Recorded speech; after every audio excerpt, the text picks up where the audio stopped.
say how very delighted I am to be here this morning, to have the opportunity of standing in this very great and significant pulpit. And I do want to express my deep personal appreciation to Dean Sayer and all of the cathedral clergy for extending the invitation.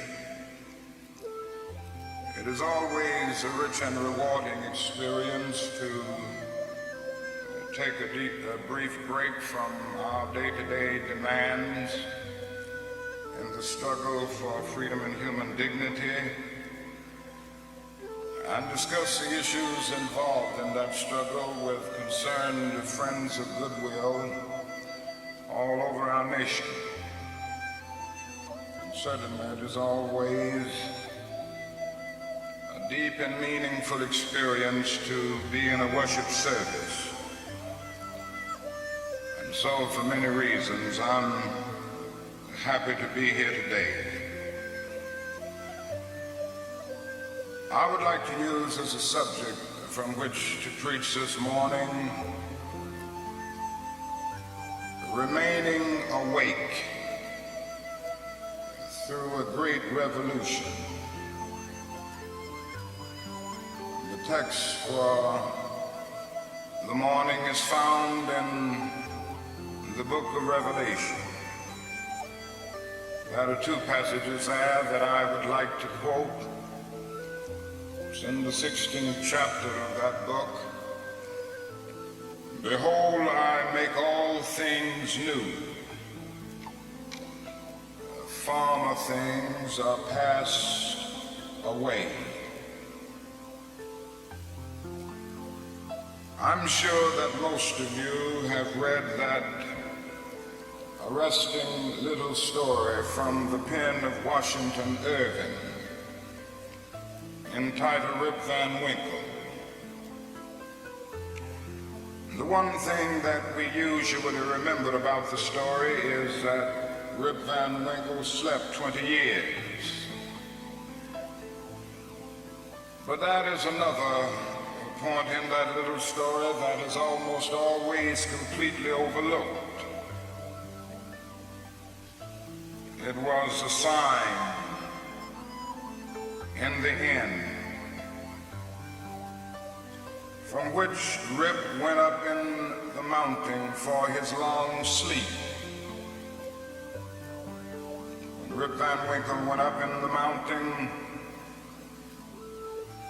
the sign had a picture of King George III of England.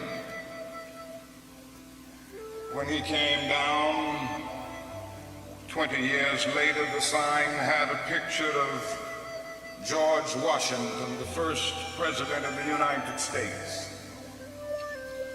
And Rip Van Winkle looked up at the picture of George Washington, but in looking at the picture, he was amazed. He was completely lost. He knew not who he was. And this reveals to us that the most striking thing about the story of Rip Van Winkle is not merely that Rip slept 20 years, but that he slept through a revolution. While he was peacefully snoring up in the mountain, a revolution was taking place that at points would change the course of history. And Rip knew nothing about it. He was asleep. Yes, he slept through a revolution. One of the great liabilities of life is that all too many people find themselves living amid a great period of social change, and yet they fail to develop the new attitudes, the new mental responses that the new situation demands. They end up sleeping through a revolution. There can be no gainsaying of the fact that a great revolution has taken place in the world today. In a sense, it is a triple revolution. That is a technological revolution with the impact of automation and cybernation. Then that is a revolution in weaponry with the emergence of atomic and nuclear weapons of warfare. Then that is a human rights revolution with the freedom explosion that has taken place all over the world. Yes, we do live in a period where changes are taking place.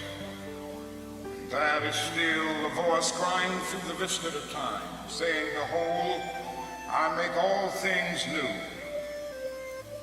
Former things are passed away." Now, whenever anything new comes into history, it brings with it new challenges and new opportunities. And I would like to deal with the challenges that we face today as a result of this triple revolution that has taken place in the world today. First, we are challenged to develop a world perspective. No individual can live alone. No nation can live alone. And anyone who feels that he can live alone is sleeping through a revolution. The world in which we live is geographically one. The challenge that we face today is to make it one in terms of brotherhood. Now, it's true that the geographical oneness of this age has come into being to a large extent through modern man's scientific ingenuity. Modern man, through his scientific genius, has been able to dwarf distance and place time and change. Our jet planes have compressed into minutes distances that once took weeks and even months. All of this tells us that our world is a neighborhood. Through our scientific and technological genius, we have made of this world a neighborhood, and yet we have not had the ethical commitment to make of it a brotherhood. Somehow and in some way we've got to do this. We must all learn to live together as brothers, or we will all perish together as fools. We are tied together in the single garment of destiny, caught in an inescapable network of mutuality. Whatever affects one directly affects all indirectly. For some strange reason, I can never be what I ought to be until you are what you ought to be, and you can never be what you ought to be until I am what I ought to be. This is the way God's universe is made. This is the way it is structured. John Donne caught it years ago and placed it in graphic terms. No man is an island in time of itself. Every man is a piece of the continent, a part of the main. And he goes on toward the end to say, any man's death diminishes me because I am involved in mankind. Therefore never send to know for whom the bell tolls. It tolls for thee. We must see this, believe this, and live by it if we are to remain awake through a great revolution. Secondly, we are challenged to eradicate the last vestiges of racial injustice from our nation. I must say this morning that Racial injustice is still the black man's burden and the white man's shame. It is an unhappy truth that racism is a way of life for the vast majority of white Americans, spoken and unspoken, acknowledged and denied, subtle and sometimes not so subtle. The disease of racism permeates and poisons a whole body politic. And I can see nothing more urgent than for America to work passionately and unrelentingly to get rid of the disease of racism. Something positive must be done.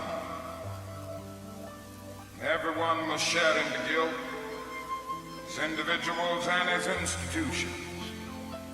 The government must certainly share the guilt. Individuals must share the guilt.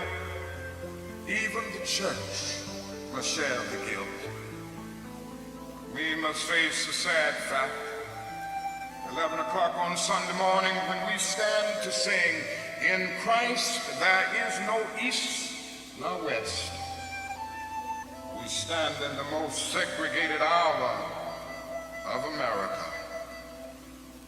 The hour has come for everybody, for all institutions, the public sector and the private sector, to work to get rid of racism. Now, if we are to do it, we must honestly admit certain things and get rid of certain myths that have constantly been disseminated all over our nation. One is the myth of time. It is the notion that only time can solve the problem of racial injustice. And there are those who often sincerely say to the Negro and his allies in the white community, "Why don't you slow up? Stop pushing things so fast. Only time can solve the problem. If you will just be nice and patient and continue to pray, in 100 or 200 years, the problem will work itself out." That is an answer to that myth. It is that time is neutral. It can be used either constructively or destructively. And I'm sorry to say this morning that I'm absolutely convinced that the forces of ill will in our nation, the extreme rightists of our nation, the people on the wrong side, have used time much more effectively than the forces of goodwill. And it may well be that we will have to repent in this generation, not merely for the vitriolic words and the violent actions of the bad people, but for the appalling silence and indifference of the good people who sit around and say, "Wait on time." Somewhere we must come to see that human progress never rolls in on the wheels of inevitability. It comes through the tireless efforts and the persistent work of dedicated individuals who are willing to be co-workers with God. And without this hard work, time itself becomes an ally of the primitive forces of social stagnation. So we must help time and realize that the time is always right to do right. Now that is another myth that still gets around. It is a kind of over-reliance on the bootstrap philosophy. There are those who still feel that if the Negro is to rise out of poverty, if the Negro is to rise out of slum conditions, if he is to rise out of discrimination and segregation, he must do it all by himself. And so they say the Negro must lift himself by his own bootstraps. They never stopped to realize that no other ethnic group has been a slave on American soil. The people who say this never stop to realize that the nation made the black man's color a stigma. But beyond this, they never stop to realize the debt that they owe a people who were kept in slavery 244 years. In 1863, the Negro was told that he was free as a result of the Emancipation Proclamation being signed by Abraham Lincoln. He was not given any land to make that freedom meaningful. It was something like keeping a person in prison for a number of years and suddenly discovering that that person is not guilty of the crime for which he was convicted. And you just go up to him and say, now you're free. But you don't give him any bus fare to get to town. You don't give him any money to get some clothes to put on his back or to get on his feet again in life. Every code of jurisprudence would rise up against this. And yet this is the very thing that our nation did to the black man. It simply said, you're free, and it left him there penniless, illiterate, not knowing what to do. And the irony of it all is that at the same time, the nation failed to do anything for the black man. Through an act of Congress, it was giving away millions of acres of land in the West and the Midwest, which meant that it was willing to undergird its white peasants from Europe with an economic floor. But not only did it give the land, it built land-grant colleges to teach them how to farm. Not only that, it provided county agents to further their expertise in farming.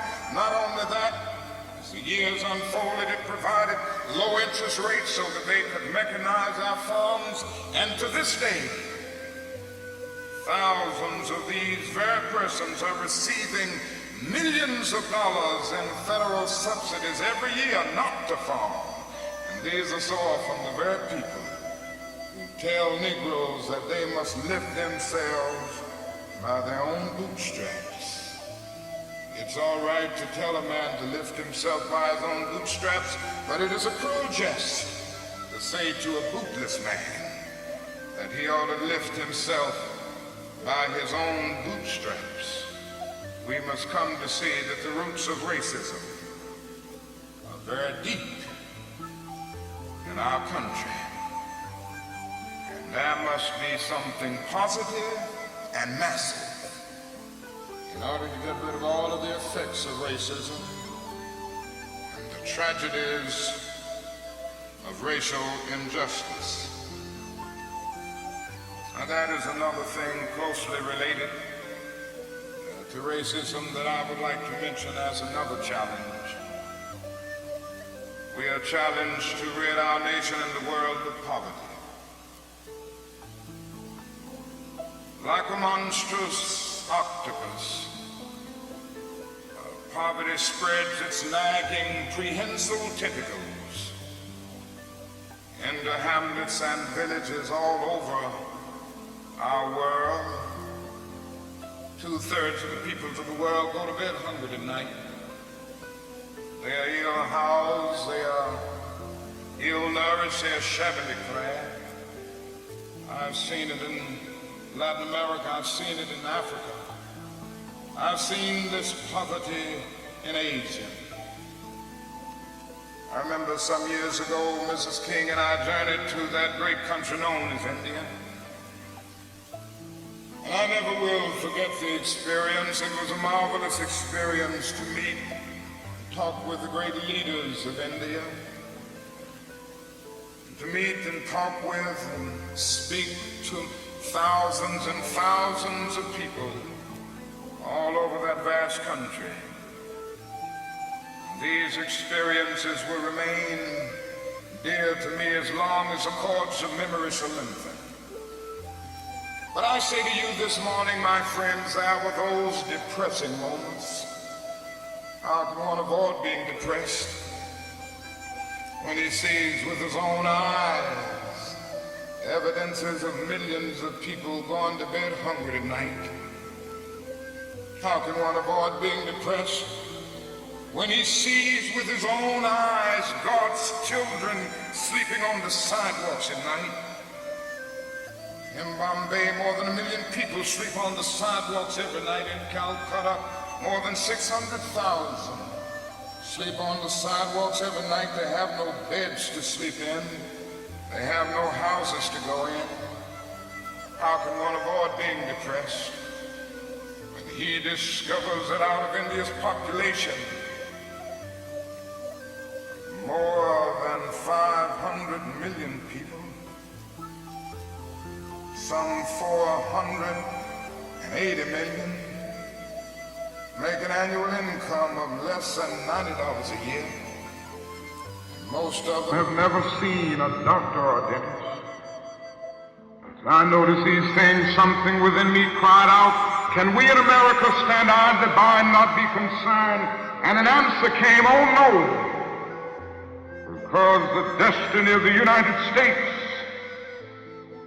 tied up with the destiny of India and every other nation. And I started thinking of the fact that we spend in America millions of dollars a day to store surplus food. And I said to myself, I know where we can store that food free of charge, in the wrinkled stomachs of the millions of God's children all over the world who go to bed hungry at night. Maybe we spend far too much of our national budget establishing military bases around the world rather than bases of genuine concern and understanding. Not only do we see poverty abroad, I would remind you that in our own nation there are about 40 million people who are poverty-stricken.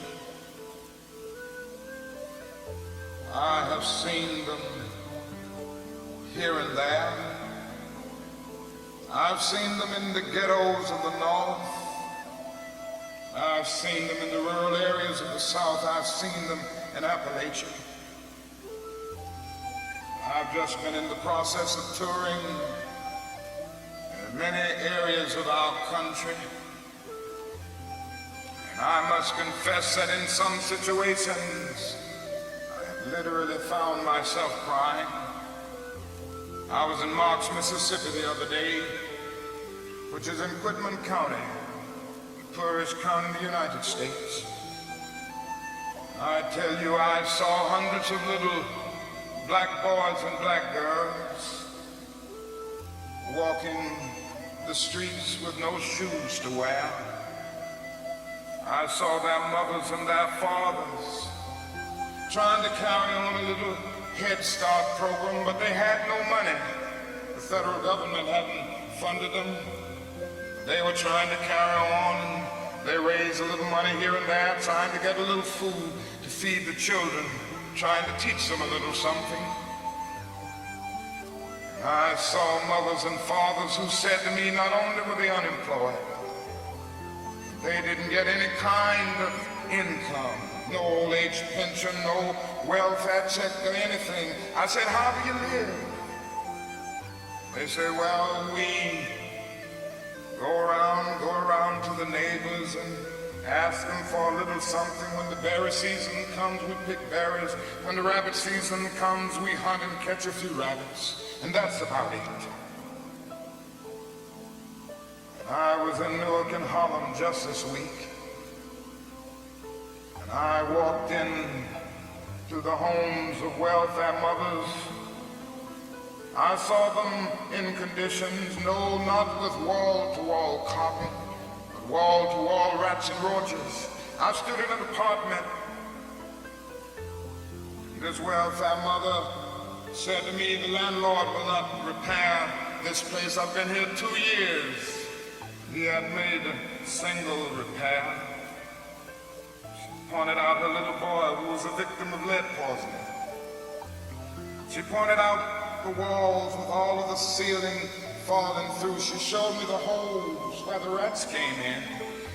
She said night after night we have to stay awake, keep the rats and the roaches from getting to the children. I said, how much do you pay for this apartment? She said, $125. I looked and I thought and said to myself, it isn't worth $60.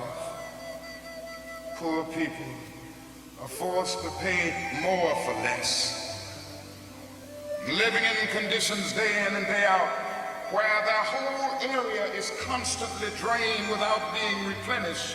It becomes a kind of domestic colony. The tragedy is so awful. These 40 million people are invisible because America is so affluent, so rich, because our expressways carry us away from the ghetto. We don't see the poor. Jesus told a parable one day. He reminded us that a man went to hell because he didn't see the poor. His name was Dives. He was a rich man. And there was a man by the name of Lazarus, who was a poor man, but not only was he poor, he was sick. Sores were all over his body. He was so weak that he could hardly move. He managed to get to the gate of Dives every day, wanting just to have the crumbs that would fall from his table. Dives did nothing about it. The parable ends saying, Dives went to hell, and there was a thick gulf now between Lazarus and Dives. And there is nothing in that parable which says that Dives went to hell because he was rich. Jesus never made a universal indictment against all wealth. It is true that one day a rich young ruler came to him and he advised him to sell all, but in that instance, Jesus was prescribing individual surgery and not setting forth a universal diagnosis. And if you will look at that parable with all of its symbolism, you will remember that a conversation took place between heaven and hell, and on the other end of that long distance called between heaven and hell was Abraham in heaven, talking to Dives in hell. Now Abraham was a very rich man. If you go back to the Old Testament, you see that he was the richest man of his days. So it was not a rich man in hell talking with a poor man in heaven. It was a little millionaire in hell talking with a multimillionaire in heaven. Dives didn't go to hell because he was rich. Dives didn't realize that his wealth was his opportunity. It was his opportunity to bridge the gulf that separated him from his brother Lazarus. Dives went to hell because he passed by Lazarus every day and he never really saw him. He went to hell because he allowed his brother to become invisible. Dives went to hell because he maximized the minimum and minimized the maximum. Indeed, Dives went to hell because he sought to be a conscientious objector in the war against poverty. This can happen to America, the richest nation in the world. There's nothing wrong with that. This is America's opportunity. Help bridge the gulf between the haves and the have-nots. The question is whether America will do it. There's nothing new about poverty. What is new is that we now have the techniques and the resources to get rid of poverty. The real question is whether we have the will. In a few weeks, some of us are coming to Washington to see if the will is still alive, or if it is alive in this nation. We're coming to Washington in a poor people's campaign. Yes, we're going to bring the tired, the poor, the huddled masses. We're going to bring those who have known long years of hurt and neglect. We're going to bring those who've come to feel that life is a long and desolate corridor with no exit sign. We're going to bring children and adults and old people, people who've never seen a doctor or a dentist in their lives. We're not coming to engage in any histrionic gesture. We're not coming to tear up Washington. We are coming to demand that the government will address itself to the problem of poverty. We read one day, we hold these truths to be self-evident, that all men are created equal, that they are endowed by their Creator with certain inalienable rights, that among these are life, liberty, and the pursuit of happiness. But if a man doesn't have a job or an income, he has neither life nor liberty, possibility for the pursuit of happiness. He merely exists.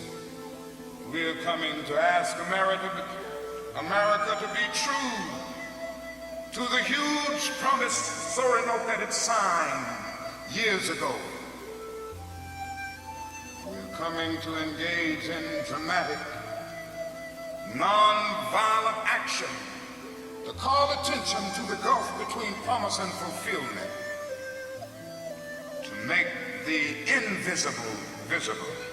Why do we do it this way? We do it this way because it is our experience that the nation doesn't move around questions of genuine equality for the poor and for black people until it is confronted massively, dramatically, in terms of direct action. Great documents are here to tell us something should be done.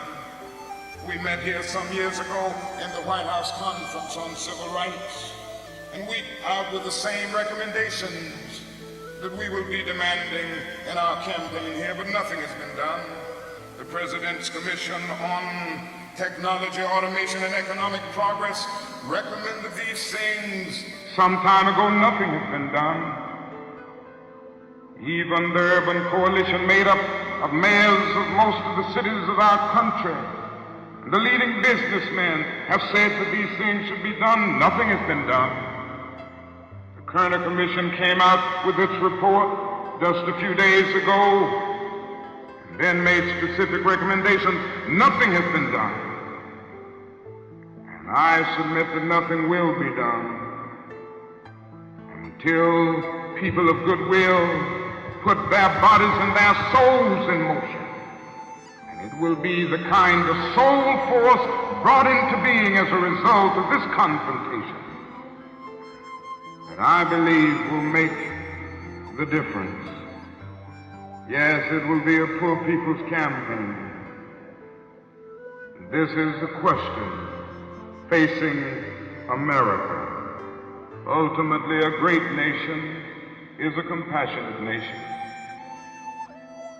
America has not met its obligations and its responsibilities to the poor. One day, we will have to stand before the God of history, and we will talk in terms of things we've done.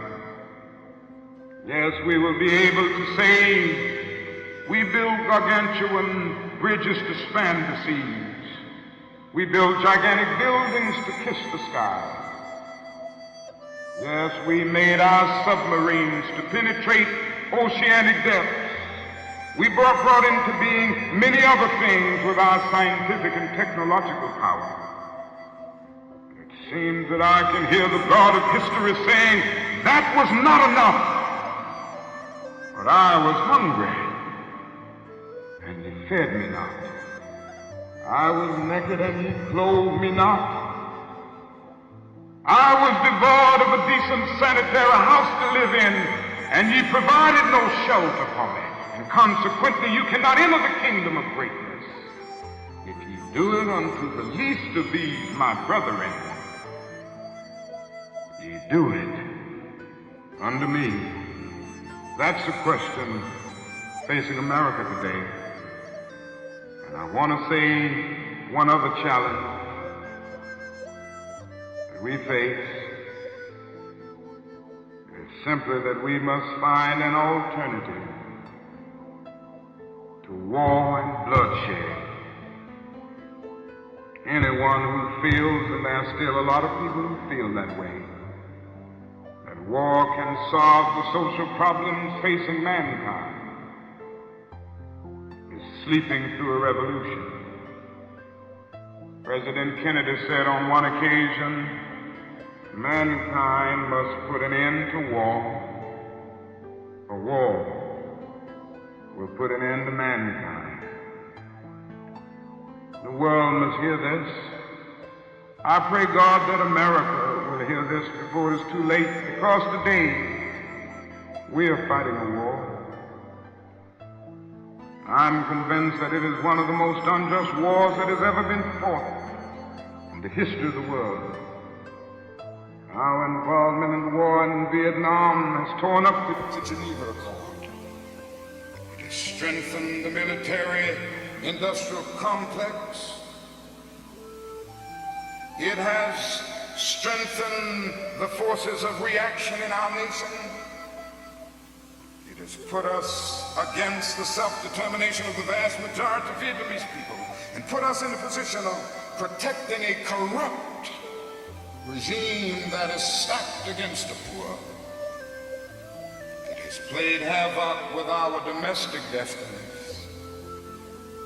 This day we are spending $500,000 to kill every Viet Cong soldier. Every time we kill one, we spend about $500,000, while we spend only $53 a year for every person characterized as poverty-stricken in the so-called poverty program, which is not even a good skirmish against poverty.